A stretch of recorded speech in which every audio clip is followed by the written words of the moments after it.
I gave a gift to the alien queen. She stood frozen in place. I had never meant to meet a queen. It started with a crash far out in the northern mountains just beyond the frozen lakes where no humans ever went anymore. I was up there alone collecting samples for a geology survey, living in a cabin with only a radio and a wood stove for company, when the sky split open with green and violet light. I saw the smoke first dark and thick curling above the trees. It was curiosity that pulled me to it, nothing more. Maybe I thought it was a meteor, maybe a downed satellite. I never imagined what I would find. The ship was unlike anything from Earth, sleek, and silver humming faintly even in ruin.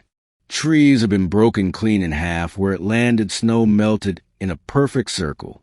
The outer shell was cracked, and strange markings glowed faintly along its side. I heard movement from inside, then a soft, sharp sound like pain. That was when I saw her.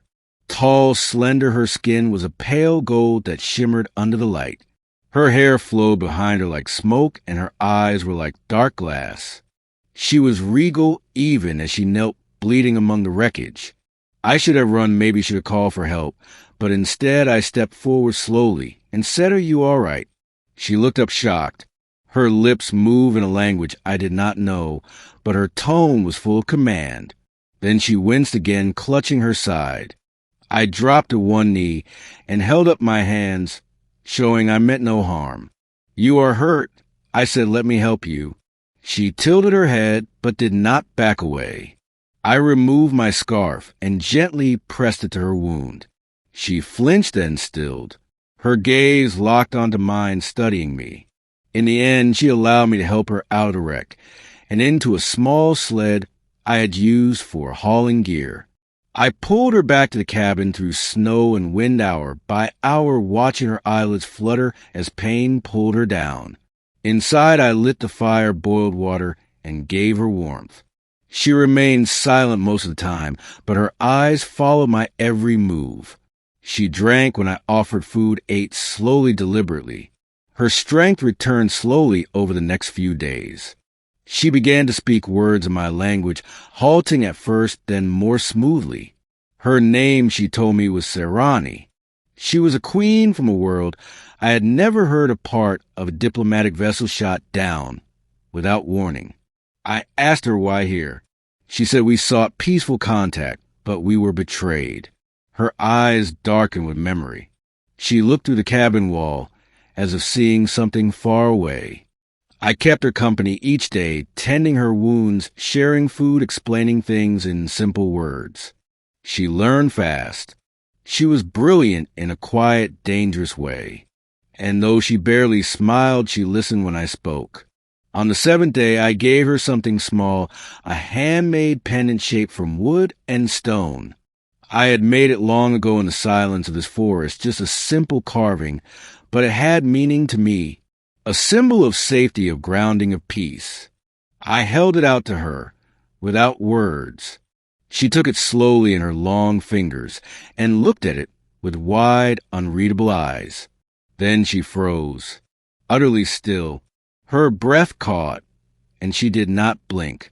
For a long moment, I thought I had done something wrong, offended her somehow. I began to pull my hand back. But then she reached forward and touched my face. "You do not understand," she whispered, "this symbol, this shape. It is sacred to my people."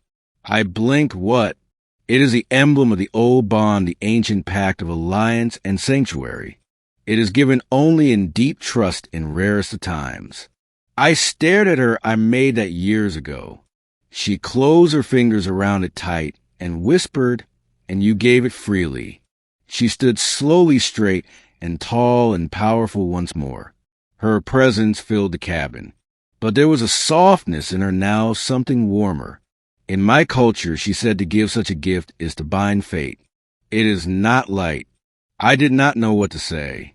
She stepped closer and said, "If I accept it, I will not leave without fulfilling what it means."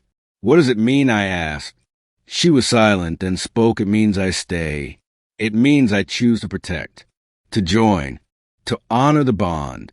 I swallowed hard, looking at the strange symbol now held in her palm. "Do you want to stay?" I asked. She looked at me in silence for a long time. Then she nodded once. Yes, that night she did not sleep on the cot across the room.